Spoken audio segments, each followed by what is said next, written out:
Hello, it's me, Gareth Williams, specialist orthodontist, and this is a short video on orthodontic consent. So orthodontics is regarded as one of the lowest risk medical or dental procedures that exist. Having said that, all medical and dental procedures carry with them some element of risk.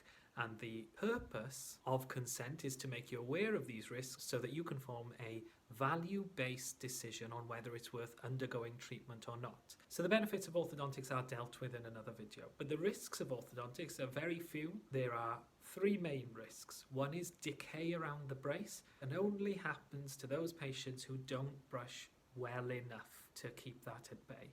If the brushing is good, this risk is zero. Gum disease around the bracework is very close to zero also if your brushing level is good. There are rare cases where braces in the presence of good brushing can lead to some loss of gum, or what we call recession. Those two constitute preventable risks, which are totally preventable if your brushing is good. The third risk is a kind of a random risk. We call it a stochastic risk or a non-deterministic risk.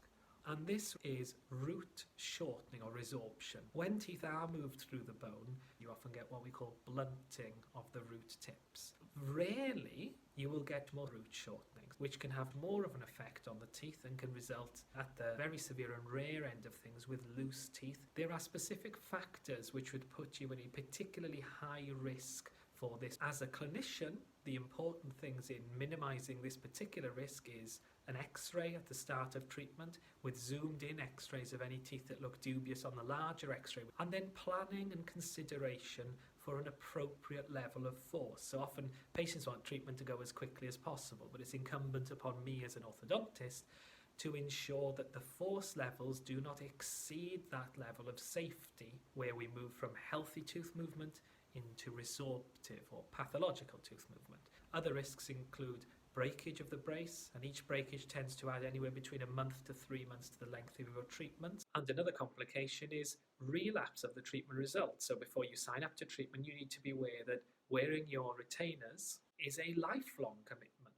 Now, a lot of people think that the teeth, when they go crooked again, they're going back to their original position, but often that's not the case. If you look at anyone, whether they've had braces or not, people's teeth, if they don't have the retainers, get progressively more crooked throughout life. It is part of aging. So do not sign up to a course of orthodontic treatment unless you feel that you can commit to wearing the retainers long term. Now, that's not every night. That might be 2 or 3 nights a week, but that is the rest of your life.